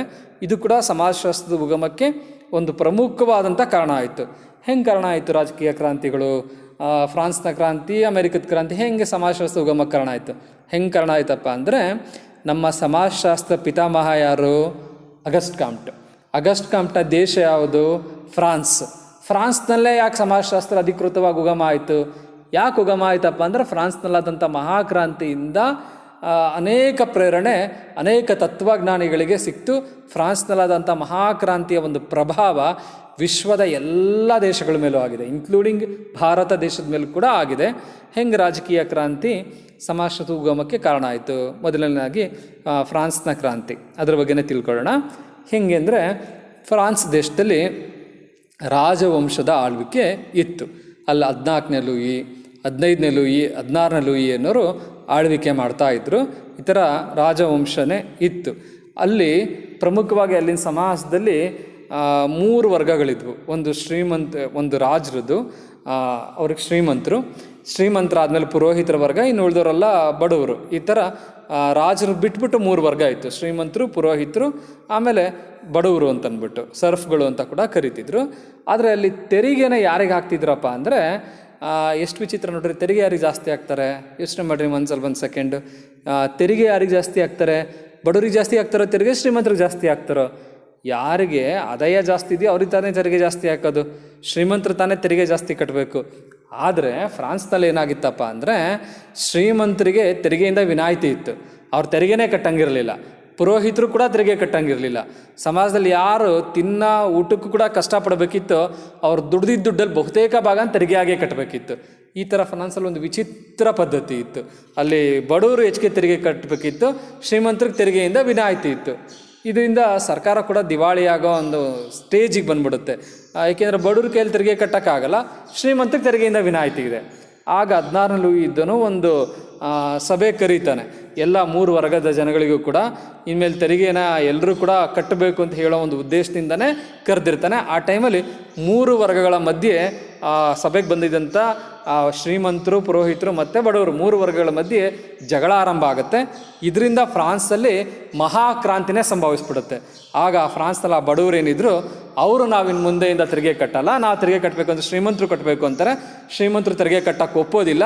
ಇದರಿಂದ ಆ ಬಡವರು ಏನಿದ್ರು ಅವರೆಲ್ಲ ದಂಗೆ ಎದ್ಬಿಡ್ತಾರೆ. ಆಗ ಅವ್ರಿಗೆ ಇಮ್ಮಿಡಿಯೇಟಾಗಿ ರಾಬೇಸ್ಪಿಯರ್ ಅನ್ನೋನು ಲೀಡ್ರ್ ಆಗ್ತಾನೆ. ಅವನ ಒಂದು ಸಹಾಯದಿಂದ ಅವ್ರು ಗಿಲೋಟಿನ್ ಅನ್ನೋ ಒಂದು ಯಂತ್ರ ಕಂಡುಹಿಡ್ಕೊತಾರೆ. ಆ ಗಿಲೋಟಿನ್ ಯಂತ್ರದಿಂದ ಶ್ರೀಮಂತರದ್ದು ತಲೆ ಕಟ್ ಮಾಡೋದು, ಬಿಸಾಕೋದು, ಈ ಥರ ಶ್ರೀಮಂತರ ಒಂದು ಮಾರಣೆ ಹೋಮನೇ ನಡೆಸ್ಬಿಡ್ತಾರೆ ಅವರು. ಇದರಿಂದ ಅನೇಕ ಜನ ಶ್ರೀಮಂತರು ಫ್ರಾನ್ಸ್ ದೇಶ ಬಿಟ್ಟು ಓಡೋಗ್ಬಿಡ್ತಾರೆ. ನಂತರ ನೆಪೋಲಿಯನ್ ಅನ್ನೋನು ಆ ಒಂದು ದಂಗೆಯ ಕ್ರಾಂತಿಯ ನಾಯಕತ್ವನ ವಹಿಸ್ಕೊತಾನೆ. ಈ ಥರ ಫ್ರಾನ್ಸಲ್ಲಿ ಮಹಾಕ್ರಾಂತಿ ಆಗಿದ್ದರ ಪರಿಣಾಮ ಏನಾಗುತ್ತಪ್ಪ ಅಂದರೆ ಫ್ರಾನ್ಸ್ನಲ್ಲಿ ದಬ್ಬಾಳಿಕೆಯ ರಾಜಪ್ರಭುತ್ವ ಎಂಡಾಗುತ್ತೆ. ನಿರಂಕುಶತ್ವದ ರಾಜಪ್ರಭುತ್ವ ಒಂದು ಮಟ್ಟಿಗೆ ಎಂಡಾಗುತ್ತೆ. ಅಲ್ಲಿನ ಪ್ರಜೆಗಳಿಗೆ ಸ್ವಾತಂತ್ರ್ಯ ಸಿಗುತ್ತೆ, ಸಮಾನತೆ ಸಿಗುತ್ತೆ, ಭ್ರಾತೃತ್ವ ಸಿಗುತ್ತೆ. ತೆರಿಗೆನ ಶ್ರೀಮಂತರು ಕಟ್ಟಂಗಾಗತ್ತೆ, ಬಡವರು ಕಡಿಮೆ ತೆರಿಗೆ ಕಟ್ಟಂಗಾಗತ್ತೆ. ಈ ಥರ ಫ್ರಾನ್ಸಿನ ಮಹಾಕ್ರಾಂತಿಯಿಂದ ಬಂದಂಥ ಈ 3 ಒಂದು ಗ್ರೇಟ್ ಆಗಿರೋ ಒಂದು ಕಾನ್ಸೆಪ್ಟ್ಗಳು ಏನಿದ್ದಾವೆ, ಸ್ವಾತಂತ್ರ್ಯ, ಸಮಾನತೆ ಮತ್ತು ಭ್ರಾತೃತ್ವ ಅನ್ನೋದು, ಲಿಬರ್ಟಿ, ಈಕ್ವಾಲಿಟಿ ಮತ್ತು ಫ್ರೆಟರ್ನಿಟಿ ಅನ್ನೋದು. ಲಿಬರ್ಟಿ, ಈಕ್ವಾಲಿಟಿ ಮತ್ತು ಫ್ರೆಟರ್ನಿಟಿ ಅನ್ನೋ ಈ 3 ತತ್ವಗಳು ಫ್ರಾನ್ಸಿನ ಮಹಾಕ್ರಾಂತಿಯಿಂದ ಉಗಮಿಸ್ತವೆ. ಇದು ಇಡೀ ವಿಶ್ವದ ಮೇಲೆ ಪ್ರಭಾವ ಬೀರುತ್ತೆ. ಸೊ ಇದರಿಂದನೇ ಫ್ರಾನ್ಸಲ್ಲಿ ದೊಡ್ಡ ದೊಡ್ಡ ತತ್ವಜ್ಞಾನಿಗಳು ನೆಕ್ಸ್ಟ್ ಉಗಮ ಆಗ್ತಾರೆ. ಇದರಿಂದ ಇದು ಅನೇಕ ಸಮಾಜಗಳ ಅಧ್ಯಯನಕ್ಕೆ ಕೂಡ ಪ್ರೇರಣೆ ಕೊಡ್ತು. ಇದೇ ರೀತಿ ಅಮೇರಿಕದಲ್ಲೂ ಕೂಡ ಮಹಾಕ್ರಾಂತಿ ಸಂಭವಿಸುತ್ತೆ. ಇಂಗ್ಲೆಂಡು ದೇಶದವರೇ ಅಮೇರಿಕದಲ್ಲಿ ಹೋಗಿ ಸೆಟ್ಲ್ ಆಗಿರ್ತಾರೆ. ನಂತರ ಇಂಗ್ಲೆಂಡ್ ದೇಶನೇ ಏನು ಮಾಡುತ್ತೆ, ತನ್ನ ನೆಲದವರೇ ಹೋಗ್ಬಿಟ್ಟು ನೆಲೆಸಿರುವಂಥ ಅಮೇರಿಕದ ಮೇಲೆ ಇಂಗ್ಲೆಂಡ್ ದೇಶನೇ ದಬ್ಬಾಳಿಕೆ ಮಾಡುತ್ತೆ. ಆಗ ಅಮೇರಿಕದವರು ತಮ್ಮ ಮಾತೃ ದೇಶವಾದಂಥ ಇಂಗ್ಲೆಂಡ್ ಮೇಲೆ ಯುದ್ಧ ಮಾಡಿಬಿಟ್ಟು ಅವರು ಸ್ವಾತಂತ್ರ್ಯವನ್ನು ಪಡ್ಕೊಳ್ತಾರೆ. ಈ ಥರ ಅಮೇರಿಕದಲ್ಲಿ ಕ್ರಾಂತಿಯಾಗಿ ಅಮೇರಿಕ ಸ್ವಾತಂತ್ರ್ಯ ಪಡ್ಕೊಳ್ಳುತ್ತೆ. ಈ ರೀತಿ ಅಮೇರಿಕ ಮತ್ತು ಫ್ರಾನ್ಸ್ನಲ್ಲಾದಂಥ ಮಹಾಕ್ರಾಂತಿಯಿಂದ ಸ್ವಾತಂತ್ರ್ಯ, ಸಮಾನತೆ, ಭ್ರಾತೃತ್ವನ ಪರಿಕಲ್ಪನೆಗಳು ಬರ್ತವೆ. ಸಮಾಜಗಳಲ್ಲಿ ದೊಡ್ಡ ಮಟ್ಟದ ಬದಲಾವಣೆಗಳು ನಡೀತವೆ. ಚರ್ಚ್ಗಳ ಅಥವಾ ಪುರೋಹಿತರ ದಬ್ಬಾಳಿಕೆ ಕಮ್ಮಿ ಆಗುತ್ತೆ. ಬಡವರಿಗೆ ಕೂಡ ಸಮಾನತೆ ಸಿಕ್ಬಿಟ್ಟು ಬಡವರು ಕೂಡ ಸಮಾಜದಲ್ಲಿ ಬದುಕೋದಕ್ಕೆ ಸಹಾಯ ಆಗುತ್ತೆ. ಈ ಅಂಶಗಳು ಸಮಾಜಶಾಸ್ತ್ರದ ಉಗಮಕ್ಕೆ ಪ್ರೇರಣೆ ಕೊಡ್ತು. 7ನೇ ಅಂಶ ಯಾವುದಪ್ಪ ಅಂದರೆ ನೈಸರ್ಗಿಕ ವಿಜ್ಞಾನಗಳ ಬೆಳವಣಿಗೆಯಿಂದ ಸಿಕ್ಕ ಸ್ಫೂರ್ತಿ. ಸಮಾಜಶಾಸ್ತ್ರ ಉಗಮಕ್ಕೆ ಕಾರಣ ಆದಂಥ 7ನೇ ಅಂಶ ಯಾವುದಪ್ಪ ಅಂದರೆ the inspiration provided by natural sciences. ಈ 17-18ನೇ ಶತಮಾನದಲ್ಲಿ ನೈಸರ್ಗಿಕ ವಿಜ್ಞಾನಗಳ ಬೆಳವಣಿಗೆ ತುಂಬ ಮಟ್ಟಿಗೆ ಆಗುತ್ತೆ. ಸೊ ಇದರಿಂದ ಕೂಡ ಸೋಷಿಯಾಲಜಿ ಇನ್ಸ್ಪೈರ್ ಆಗಿ ಸೋಷಿಯಾಲಜಿ ಬೆಳೆಯುತ್ತೆ.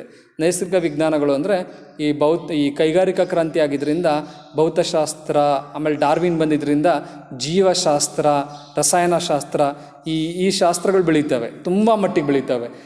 ವಿಜ್ಞಾನ ಅಂದರೆ ಭೌತಶಾಸ್ತ್ರ, ರಸಾಯನಶಾಸ್ತ್ರ, ಜೀವಶಾಸ್ತ್ರಕ್ಕೆ ತುಂಬ ಮಟ್ಟಿನ ಬೆಲೆ ಬರುತ್ತೆ. ಅದನ್ನು ಓದ್ಬಿಟ್ಟು ದೊಡ್ಡ ದೊಡ್ಡ ವಿಜ್ಞಾನಿಗಳಾಗ್ತಾರೆ. ಅದರಿಂದ ಅನೇಕ ಯಂತ್ರಗಳು ಕಂಡುಹಿಡಿತಾರೆ.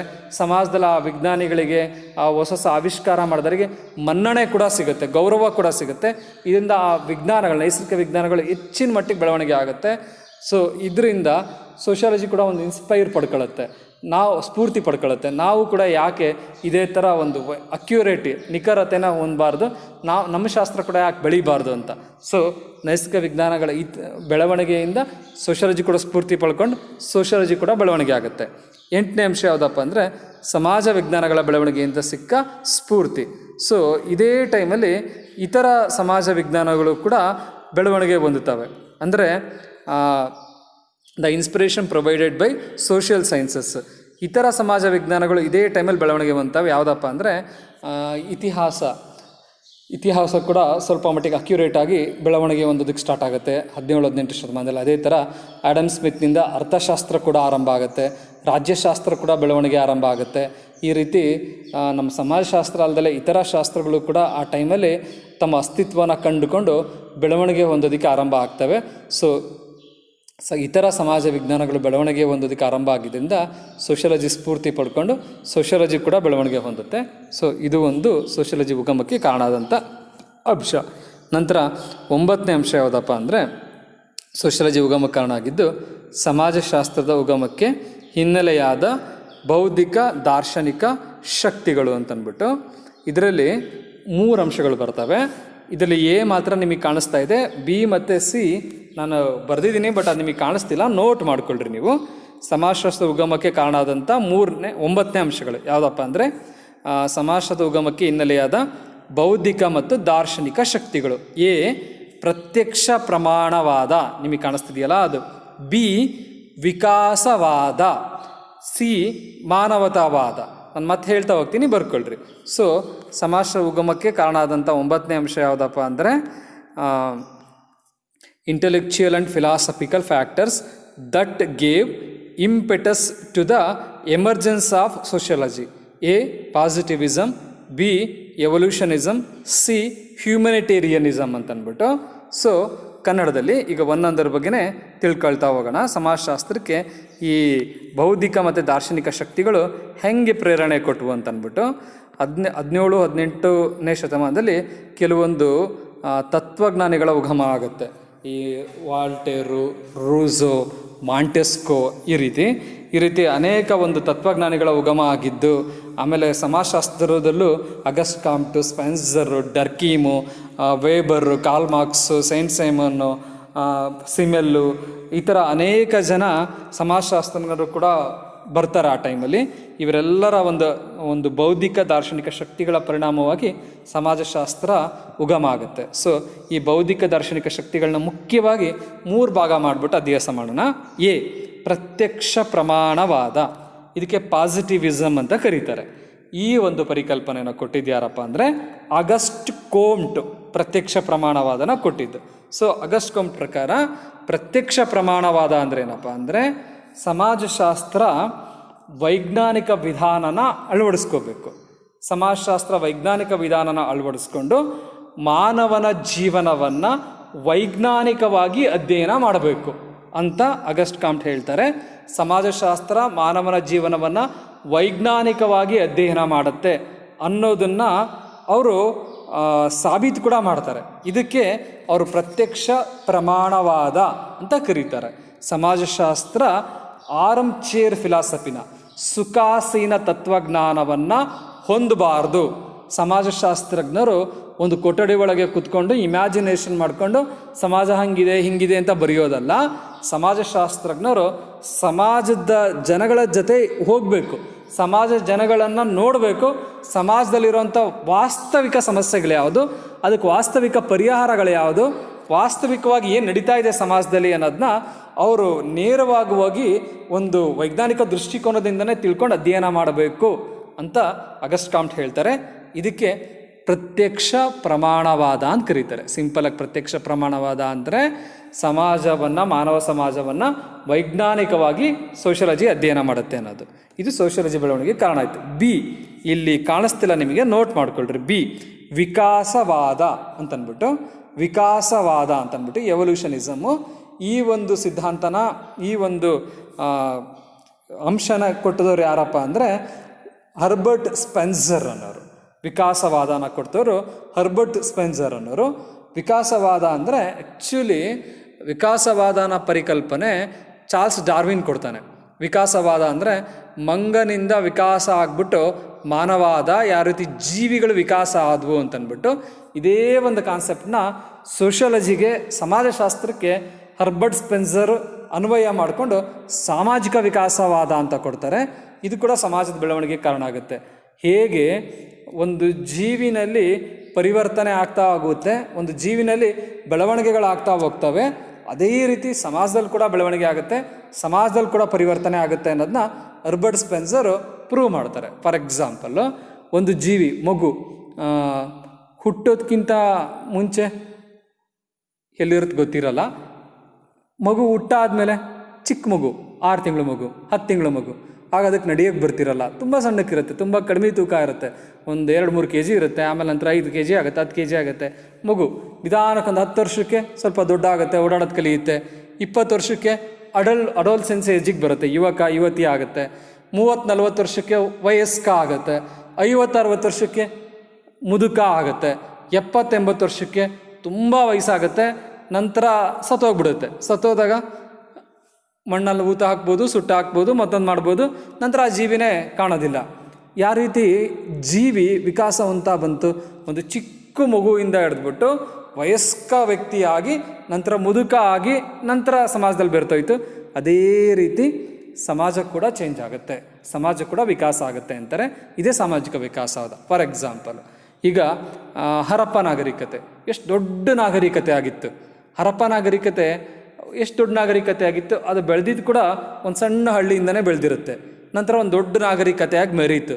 ನಂತರ ಇವತ್ತು ಹರಪ್ಪ ನಾಗರಿಕತೆ ಯಾವತ್ತೋ ಸರ್ವನಾಶ ಆಗಿದೆ, ಇವತ್ತು ಅದ್ರ ಕುರುಹುಗಳು ಮಾತ್ರ ಕಂಡು ಬರ್ತವೆ. ಸೊ ಅದೇ ರೀತಿ ನಾವು ಒಂದು ಊರನ್ನೇ ತಗೊಳ್ರಿ, ಬೆಂಗಳೂರಿಗೆ ಮುಂಚೆ ಬೆಂದಕಾಳೂರು ಅಂತ ಕರೆಯೋರು. ತುಂಬ ಸಣ್ಣ ಹಳ್ಳಿ ಆಗಿತ್ತು ಅದು. ಕೆಂಪೇಗೌಡರು, ನಾಡಪ್ರಭು ಕೆಂಪೇಗೌಡರು ಆ ಊರನ್ನ ಕಟ್ಟಿದಾಗ ತುಂಬ ಸಣ್ಣ ಊರಾಗಿತ್ತು. ಅವ್ರು ಬೆಂಗಳೂರು ಮುಂದೆ ಫ್ಯೂಚರಲ್ಲಿ ಇಷ್ಟು ದೊಡ್ಡಕ್ಕೆ ಬೆಳಿಬೋದು ಅಂತ 4 ಕಂಬಗಳನ್ನ 4 ದಿಕ್ಕಲ್ಲಿ ನಡೆಸಿರ್ತಾರೆ. ಆದರೆ ಇವತ್ತು ಅವರು 4 ಕಂಬಗಳನ್ನ 4 ದಿಕ್ಕಲ್ಲಿ ನಡೆಸಿರ್ತಾರೆ. ಬೆಂಗಳೂರು ಫ್ಯೂಚರಲ್ಲಿ ಇಷ್ಟು ದೊಡ್ಡಕ್ಕೆ ಬೆಳಿಬೋದು ಅಂತ. ಇವತ್ತು ಆ 4 ದಿಕ್ಕಿನ 4 ಕಂಬಗಳು ಬೆಂಗಳೂರು ಸಿಟಿ ಒಳಗೆ ಬಂದೋಗ್ಬಿಟ್ಟಿದ್ದಾವೆ. ಬೆಂಗಳೂರು ಅಷ್ಟು ದೊಡ್ಡಕ್ಕೆ ಬೆಳೆದ್ಬಿಟ್ಟಿದೆ. ಸೊ ಒಂದು ಸರ್ತಿ ಸಣ್ಣ ಹಳ್ಳಿ ಆಗಿದ್ದಂಥ ಬೆಂಗಳೂರು ಇವತ್ತೊಂದು ದೊಡ್ಡ ನಗರ ಆಗಿದೆ.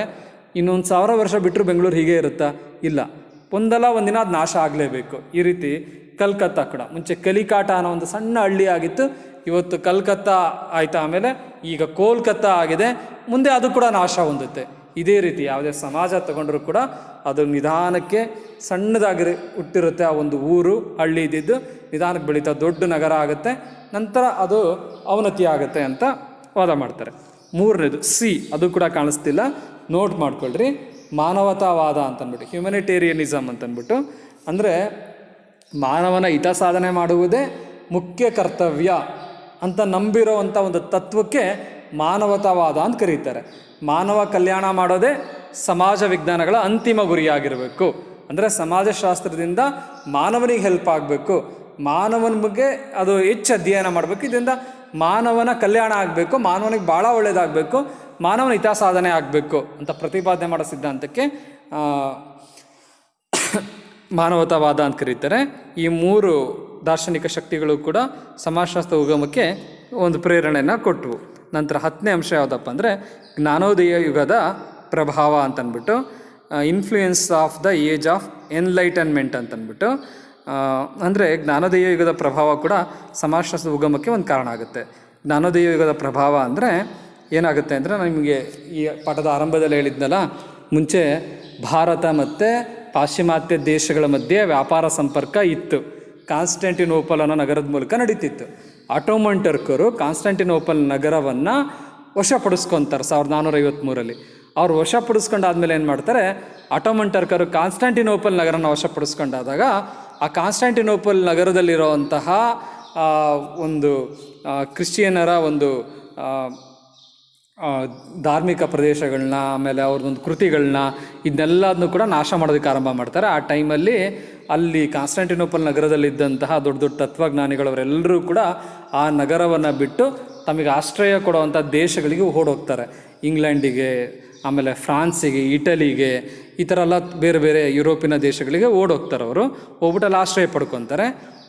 ಆದಮೇಲೆ ಅವರಲ್ಲಿ ಅಲ್ಲಿ ಹೋಗ್ಬಿಟ್ಟು ಏನು ಮಾಡ್ತಾರೆ, ತಮ್ಮ ಇಟಲಿ ಈ ಥರ ಬೇರೆ ಬೇರೆ ದೇಶಗಳಿಗೆ ಹೋದ್ಮೇಲೆ ಅಲ್ಲಿ ಅವರು ಮತ್ತೆ ತಮ್ಮ ಒಂದು ಪುನಃ ಅಧ್ಯಯನವನ್ನು, ಪುನಃ ಒಂದು ಸಂಸ್ಕೃತಿಯ ಒಂದು ಪುನರುಜ್ಜೀವನವನ್ನು ಆರಂಭ ಮಾಡ್ತಾರೆ. ಇದಕ್ಕೆ ಪುನರುಜ್ಜೀವನ ಅಂತ ಕರೀತಾರೆ, ಜ್ಞಾನೋದಯ ಅಂತ ಕರೀತಾರೆ. ಆಗ ಮತ್ತೆ ಅವರು ಒಂದು ಸಮಾಜ ಸಂಸ್ಕೃತಿಗಳ ಬಗ್ಗೆ, ಒಂದು ಕಲೆ, ವಾಸ್ತುಶಿಲ್ಪ, ಸಾಹಿತ್ಯದ ಬಗ್ಗೆ ಹೊಸದಾಗಿ ಬರೆಯೋದಕ್ಕೆ ಸ್ಟಾರ್ಟ್ ಮಾಡ್ತಾರೆ, ಅಧ್ಯಯನ ಸ್ಟಾರ್ಟ್ ಮಾಡ್ತಾರೆ. ಈ ರೀತಿ ಜ್ಞಾನೋದಯ ಯುಗದ ಪ್ರಭಾವದಿಂದ ಅನೇಕ ತತ್ವಜ್ಞಾನಿಗಳು, ಅನೇಕ ಹೊಸ ವಿಚಾರಗಳು, ಅನೇಕ ಸೃಜನಶೀಲತೆ, ಸಮಾಜ ಸಂಸ್ಕೃತಿಗಳ ಬಗ್ಗೆ ಅನೇಕ ಹೊಸ ಹೊಸ ಒಳನೋಟಗಳು ಬರ್ತವೆ. ಇದು ಕೂಡ ಸೋಷಿಯಾಲಜಿ ಬೆಳೆಯೋದಕ್ಕೆ ಒಂದು ಕಾರಣ ಆಯಿತು. ನಂತರ 11ನೇ ಅಂಶ ಯಾವುದಪ್ಪ ಅಂದರೆ ಧಾರ್ಮಿಕ ಪರಿವರ್ತನೆ. ಇದು ಕೂಡ ಸಮಾಜಶಾಸ್ತ್ರದ ಬೆಳವಣಿಗೆಗೆ ಕಾರಣ ಆದಂಥ ಒಂದು ಅಂಶ, ಅಂದರೆ ರಿಲಿಜಿಯಸ್ ಚೇಂಜ್ ಅಂತಂದ್ಬಿಟ್ಟು. ಸೊ ಇದು ಸಮಾಜಶಾಸ್ತ್ರ ಬೆಳವಣಿಗೆಗೆ ಹೆಂಗೆ ಕಾರಣ ಆಯ್ತಪ್ಪ ಅಂದರೆ, ಧಾರ್ಮಿಕ ಪರಿವರ್ತನೆ ಅನ್ನೋದು ಅನೇಕ ಈ ಥರ ರಾಜಕೀಯ ಮತ್ತು ಕೈಗಾರಿಕಾ ಕ್ರಾಂತಿಗಳು ನಡೆದವಲ್ಲ, ಇದರಿಂದ ಏನಾಯ್ತಪ್ಪ ಅಂದರೆ ಸಮಾಜ ಸಂಸ್ಕೃತಿನಲ್ಲಿ ಅನೇಕ ಬದಲಾವಣೆಗಳು ಬಂದು, ಜೊತೆಗೆ ಸಮಾಜ ಸಂಸ್ಕೃತಿನಲ್ಲಿ ಬದಲಾವಣೆಗಳಾಗಿದ್ದರಿಂದ ಧರ್ಮದಲ್ಲಿ ಕೂಡ ಬದಲಾವಣೆ ಆಯಿತು. ಫಾರ್ ಎಕ್ಸಾಂಪಲ್ಲು, ಈಗ ಕೈಗಾರಿಕಾ ಕ್ರಾಂತಿ ಆಯಿತು, ವಿಜ್ಞಾನ ತಂತ್ರಜ್ಞಾನದ ಬೆಳವಣಿಗೆ ಆಯಿತು, ನಗರಗಳು ಬೆಳೆದವು. ಇದರಿಂದ ಏನಾಯ್ತಪ್ಪ ಅಂದರೆ ಜನಗಳಲ್ಲಿ ವೈಜ್ಞಾನಿಕ ಮನೋಭಾವನೆ ಬೆಳೆದ್ಬಿಟ್ಟು ತಪ್ಪು ಸರಿನ ಪ್ರಶ್ನೆ ಮಾಡೋದಕ್ಕೆ ಆರಂಭ ಮಾಡಿದ್ರು. ತಪ್ಪು ಸರಿನ ಪ್ರಶ್ನೆ ಮಾಡೋದಕ್ಕೆ ಆರಂಭ ಮಾಡಿದಾಗ ಧರ್ಮದಲ್ಲಿದ್ದಂತಹ ಕೆಲವು ಅಂಧಶ್ರದ್ಧೆ, ಕಂದಾಚಾರಗಳನ್ನ ಪ್ರಶ್ನೆ ಮಾಡೋದಕ್ಕೆ ಸ್ಟಾರ್ಟ್ ಮಾಡಿದ್ರು. ಧರ್ಮಗಳಲ್ಲಿರುವಂತಹ ಮೂಢನಂಬಿಕೆಗಳನ್ನ ವಿರೋಧಿಸೋದಕ್ಕೆ ಸ್ಟಾರ್ಟ್ ಮಾಡಿದ್ರು. ಇದರಿಂದ ಧರ್ಮಗಳ ಒಂದು ಧಾರ್ಮಿಕ ಸುಧಾರಣೆ ಕೂಡ ಆಯಿತು, ಧರ್ಮಗಳ ಒಂದು ಪರಿವರ್ತನೆ ಕೂಡ ಆಯಿತು. ಭಾರತದಲ್ಲೂ ಕೂಡ ಈ ಥರ ಒಂದು ಸಮಾಜ ಸುಧಾರಣಾ ಆಂದೋಲನ ಆಗಿದ್ದರಿಂದ ಆರ್ಯ ಸಮಾಜ, ಆಮೇಲೆ ಬ್ರಹ್ಮ ಸಮಾಜ, ಪ್ರಾರ್ಥನಾ ಸಮಾಜ, ಈ ಥರ ಅನೇಕ ಒಂದು ಸಮಾಜಗಳ ಸೊಸೈಟಿಗಳ ಉಗಮ ಆಗುತ್ತೆ. ಇದರಿಂದ ಭಾರತೀಯ ಸಮಾಜದಲ್ಲಿದ್ದಂಥ ಬಾಲ್ಯ ವಿವಾಹ, ಸತಿ ಪದ್ಧತಿ, ಬಹುಪತ್ನಿತ್ವ, ಅಸ್ಪೃಶ್ಯತೆ, ಈ ಥರ ಅನೇಕ ಒಂದು ಕೆಟ್ಟ ಕೆಟ್ಟ ಆಚರಣೆಗಳು ನಮ್ಮ ಧರ್ಮದಿಂದ ಅವನ್ನ ನಿಷೇಧ ಮಾಡ್ತೀವಿ ಅಥವಾ ಅವನ್ನ ದೂರ ಮಾಡ್ತೀವಿ. ಈ ಥರ ಅನೇಕ ಧಾರ್ಮಿಕ ಪರಿವರ್ತನೆಗಳು ಸಂಭವಿಸಿದ್ವು ಅನೇಕ ಒಂದು ಅಂಶಗಳ ಕಾರಣದಿಂದ. ಸೊ ಇದರಿಂದ ಕೂಡ ಸಮಾಜದ ಬಗ್ಗೆ ಅಧ್ಯಯನ ಮಾಡಬೇಕು ಅಂತ ಅನ್ನಿಸ್ತು ಅನೇಕ ಜನರಿಗೆ. ಇದು ಕೂಡ ಸಮಾಜಶಾಸ್ತ್ರದ ಉಗಮಕ್ಕೆ ಒಂದು ಕಾರಣ ಆಯಿತು. ಒಟ್ಟಾರೆ ಸಮಾಜಶಾಸ್ತ್ರ ಉಗಮಕ್ಕೆ ಕಾರಣ ಆದಂಥ ಅಂಶಗಳು ಇವೆಲ್ಲ ಅಂಶಗಳನ್ನು ಮತ್ತೊಂದು ಸರಿ ಕರೆಕ್ಟಾಗಿ ನೋಡ್ಕೊಳ್ರಿ. ಸಮಾಜಶಾಸ್ತ್ರದ ಉಗಮಕ್ಕೆ ಕಾರಣ ಆದಂಥ ಅಂಶಗಳು, ಈ ಎಲ್ಲ ಅಂಶಗಳ ಪ್ರಭಾವದಿಂದ, ಇನ್ನೂ ಹಲವಾರು ಅಂಶಗಳ ಪ್ರಭಾವದಿಂದ ಸಮಾಜಶಾಸ್ತ್ರ ಇದ್ದಿದ್ದು 19ನೇ ಶತಮಾನದಲ್ಲಿ ಆಗಸ್ಟ್ ಕಾಮ್ಟ್ರಿಂದ ಅಧಿಕೃತವಾಗಿ ಆರಂಭ ಆಯಿತು ಸಮಾಜಶಾಸ್ತ್ರ. ಈ ಎಲ್ಲ ಅಂಶಗಳಿಂದ ಸಮಾಜಶಾಸ್ತ್ರ ಆರಂಭ ಆಯಿತು. ಹೀಗಾಗ್ಬಿಟ್ಟು ಸಮಾಜಶಾಸ್ತ್ರ, ಸೋಷಿಯಾಲಜಿ ಅನ್ನೋ ಪದನ ಮೊಟ್ಟ ಮೊದಲ ಬಾರಿಗೆ ಬಳಸಿದ್ದೇ ಆಗಸ್ಟ್ ಕಾಮ್ಟು. ಸೋಷಿಯಾಲಜಿ ಅವರಿಂದನೇ ಫಸ್ಟ್ ಆರಂಭ ಆಗಿದ್ದು. ಪಾಸಿಟಿವ್ ಫಿಲಾಸಫಿ ಅನ್ನೋ ಒಂದು ಕೃತಿ ಬರೀತಾರೆ. ಹೀಗಾಗ್ಬಿಟ್ಟು ಆಗಸ್ಟ್ ಕಾಮ್ಟ್ನ ಸಮಾಜಶಾಸ್ತ್ರ ಪಿತಾಮಹ ಅಂತ ಕರಿತೀವಿ. ನಂತರ ಹರ್ಬರ್ಟ್ ಸ್ಪೆನ್ಸರ್ ಬರ್ತಾರೆ, ಎಮಿಲಿ ಡರ್ಕೀಮ್ ಬರ್ತಾರೆ, ಮ್ಯಾಕ್ಸ್ ವೆಬರ್ ಬರ್ತಾರೆ, ಕಾರ್ಲ್ ಮಾರ್ಕ್ಸ್ ಬರ್ತಾರೆ, ಜಾರ್ಜ್ ಸಿಮೆಲ್ ಅಂತ ಬರ್ತಾರೆ. ಈ ರೀತಿ ಅನೇಕ ಜನ ಸಮಾಜಶಾಸ್ತ್ರಜ್ಞರು ಬಂದ್ಬಿಟ್ಟು ಸಮಾಜಶಾಸ್ತ್ರದ ಬೆಳವಣಿಗೆಗೆ ತಮ್ಮದೇ ಆದಂಥ ಕೊಡುಗೆಗಳನ್ನ ಕೊಡ್ತಾರೆ. ಇದರ ಫಲವಾಗಿ ಸಮಾಜಶಾಸ್ತ್ರ ವಿಶ್ವದ ಅನೇಕ ದೇಶಗಳಲ್ಲಿ ಬೆಳವಣಿಗೆ ಆಯಿತು, ಉಗಮ ಆಯಿತು. ನಂತರ ಭಾರತಕ್ಕೂ ಸಮಾಜಶಾಸ್ತ್ರ ಬಂತು. ಭಾರತದಲ್ಲಿ ಸಮಾಜಶಾಸ್ತ್ರ ಬೆಳವಣಿಗೆ ಆಗೋದಕ್ಕೆ ಅತೀ ಪ್ರಮುಖವಾಗಿ GS ಗುರಿಯೆಯವರು ಕಾರಣ ಆಗ್ತಾರೆ. ಗೋವಿಂದ ಸದಾಶಿವ ಗುರಿಯೆ ಅಂತ ಕರೀತಾರೆ. ಇವರನ್ನು ಭಾರತೀಯ ಸಮಾಜಶಾಸ್ತ್ರದ ಪಿತಾಮಹ ಅಂತ ಕರೀತಾರೆ. ಸೊ ಆಮೇಲೆ ಭಾರತದಲ್ಲಿ, ನಮ್ಮ ಕರ್ನಾಟಕದಲ್ಲಿ ಎಸ್ಪೆಷಲಿ MN ಶ್ರೀನಿವಾಸ್ ಅಂತ ಇದ್ದಾರೆ, ಇದ್ದರು. ಅವರು ಕೂಡ ಸಮಾಜಶಾಸ್ತ್ರ ಬೆಳವಣಿಗೆಗೆ ತಮ್ಮದೇ ಆದಂಥ ಕೊಡುಗೆಯನ್ನು ಕೊಟ್ಟರು. ಆಮೇಲೆ ಇರಾವತಿ ಕರ್ವೆ ಅಂತ, TN ಮದನ್ ಅಂತ, ಈ ರೀತಿಯ ಅನೇಕ ಒಂದು ಭಾರತೀಯ ಮತ್ತು ಪಾಶ್ಚಿಮಾತ್ಯ ಸಮಾಜಶಾಸ್ತ್ರಜ್ಞರ ಕೊಡುಗೆಗಳಿಂದ ಸಮಾಜಶಾಸ್ತ್ರ ಉಗಮ ಆಗ್ಬಿಟ್ಟು ಇಂದು ಈ ಮಟ್ಟಿಗೆ ಬೆಳವಣಿಗೆ ಆಗಿದೆ. ಈ ಥರ ಎಲ್ಲ ಒಂದು ಸಮಾಜ ವಿಜ್ಞಾನಗಳಿಗಿಂತ ಕಿರಿಯ ವಿಜ್ಞಾನ ಆಗಿದ್ದರೂ ಸಮಾಜಶಾಸ್ತ್ರ ಬೇರೆ ಎಲ್ಲ ಒಂದು ಸಬ್ಜೆಕ್ಟ್ಗಳಿಗಿಂತ ಹೆಚ್ಚು ಒಂದು ವಿಶಾಲವಾದ ವ್ಯಾಪ್ತಿನ ಹೊಂದಿದೆ. ಬೇರೆ ಸಬ್ಜೆಕ್ಟ್ಗಳಿಗಿಂತ ಹೆಚ್ಚು ವೇಗವಾಗಿ ಬೆಳವಣಿಗೆ ಆಗ್ತಿರೋಂತಹ ಒಂದು ಶಾಸ್ತ್ರ ಆಗಿ ಸಮಾಜಶಾಸ್ತ್ರ ಇವತ್ತು ಉಗಮ ಆಗಿದೆ ಅಂತ ಹೇಳ್ಬೋದಾಗಿದೆ. ಎಲ್ಲ ವಿದ್ಯಾರ್ಥಿಗಳು ಈ ಒಂದು ಕ್ಲಾಸನ್ನು ಪದೇ ಪದೇ ಕೇಳ್ರಿ. 2 ಸರ್ತಿ 3 ಸರ್ತಿ 4 ಸರ್ತಿ ಕೇಳ್ರಿ. ಕೇಳಾದಮೇಲೆ ನಿಮಗೆ ಯಾವ್ದಾರ ಅನುಮಾನಗಳಿದ್ದರೆ ನಂಗೆ ಅದನ್ನು ನೀವು ವಾಟ್ಸಪ್ ಮೂಲಕನೂ ಕೇಳ್ಬೋದು, ಫೋನ್ ಮಾಡು ಕೇಳ್ಬೋದು, ಅಥವಾ ನಾನು ಗೂಗಲ್ ಮೀಟಲ್ಲಿ ನಿಮಗೆ ಕ್ಲಾಸ್ ತೊಗೊಳ್ತೀನಿ. ಆಗ ನೀವು ಅದನ್ನು ಪರಿಹಾರ ಮಾಡ್ಕೊಳ್ಬೋದು. ಎಲ್ಲ ವಿದ್ಯಾರ್ಥಿಗಳು ಈ ಒಂದು ಕ್ಲಾಸ್ನ ನೀಟಾಗಿ ನೋಡಬೇಕು. ನೋಡಾದ್ಮೇಲೆ ಇಲ್ಲಿರೋ ಪಾಯಿಂಟ್ಸ್ಗಳನ್ನ ನೋಟ್ ಮಾಡ್ಕೋಬೇಕು. ಪಾಯಿಂಟ್ಸ್ಗಳು ನೋಟ್ ಮಾಡ್ಕೊಂಡಾದ್ಮೇಲೆ ನಾನು ಈಗ ಪಾಠ ಮಾಡ್ಬೇಕಾದ್ರೆ ಹೇಳ್ತಾ ಹೋದ್ನಲ್ಲ ಅಂಶಗಳು, ಅವನ್ನ ನೀವು ನೋಟ್ ಮಾಡ್ಕೋಬೇಕು. ನೀವು ಓನು ನೋಟ್ ಮಾಡ್ಕೊಳ್ಳೋದನ್ನ ಕಲಿಬೇಕು ಸ್ಟೂಡೆಂಟ್ಸು. ಸೊ ಎಲ್ಲ ವಿದ್ಯಾರ್ಥಿಗಳಿಗೂ ಕೂಡ ಈ ಒಂದು ತರಗತಿನ ಮುಗಿಸೋಣ. ವಂದನೆಗಳು.